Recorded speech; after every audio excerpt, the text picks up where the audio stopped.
વડાપ્રધાન શ્રી નરેન્દ્રભાઈ મોદીના નેતૃત્વમાં નાણામંત્રી શ્રીમતી નિર્મલા સીતારમણજીએ રજૂ કરેલું મોદી 3.0 સરકારનું બજેટ વિકસિત ભારત 2047ના સંકલ્પને પાર પાડવામાં નવી ચેતના આપનારું બજેટ છે।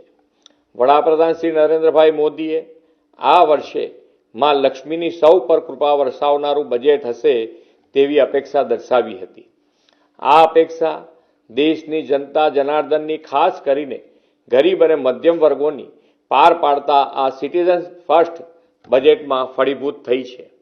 આ બજેટને સમગ્ર ગુજરાત વતી હું આવકારું છું। આ બજેટની મહત્વપૂર્ણ વાત એ છે કે હવે વાર્ષિક 12 લાખ રૂપિયા સુધીની આવક ધરાવનારાઓને ઇન્કમ ટેક્સ ભરવામાંથી મુક્તિ મળી છે। દેશના મધ્યમ અને ઉચ્ચ મધ્યમ વર્ગને આ એક મોટી રાહત છે અને તે માટે વડાપ્રધાનશ્રીને ખૂબ ખૂબ અભિનંદન પાઠવું છું।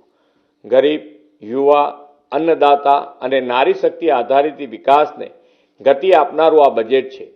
એગ્રીકલ્ચર, એમએસએમઈ, ઇન્વેસ્ટમેન્ટ અને એક્સપોર્ટ્સના 4 એન્જિનને ગતિ આપનાર મહત્વપૂર્ણ વિષયો આ બજેટમાં આવરી લેવાયા છે।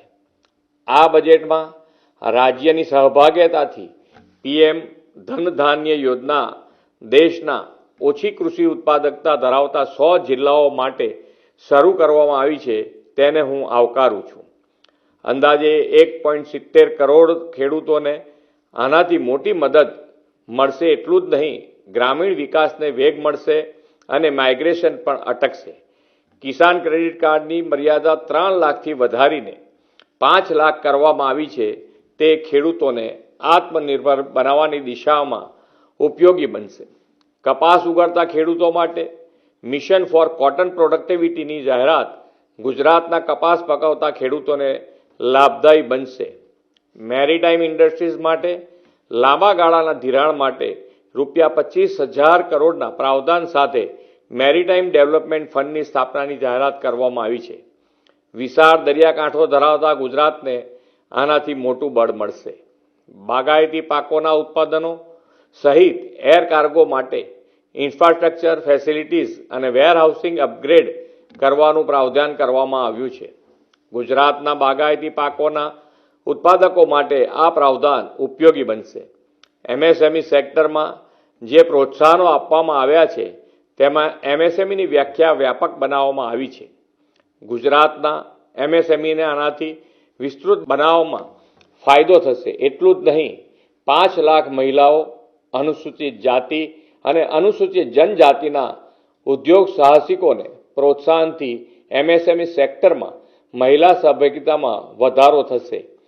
ગ્રોથ હબ તરીકે શહેરોનો સર્જનાત્મક પુનર્વિકાસ અને પાણી અને સ્વચ્છતા માટે અર્બન ચેલેન્જ ફંડ સ્થાપવાની બાબત શહેરી વિકાસ માટે મહત્વપૂર્ણ બનશે।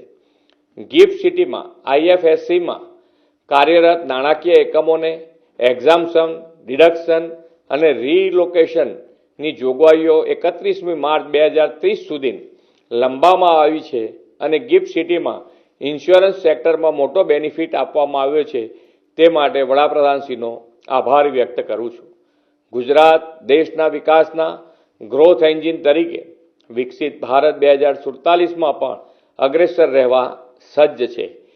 વિકસિત ભારત 2047 માટે દેશના રાજ્યોમાં સંપૂર્ણ વિકસિત બને તેવી નેમ વડાપ્રધાનશ્રીએ રાખી છે।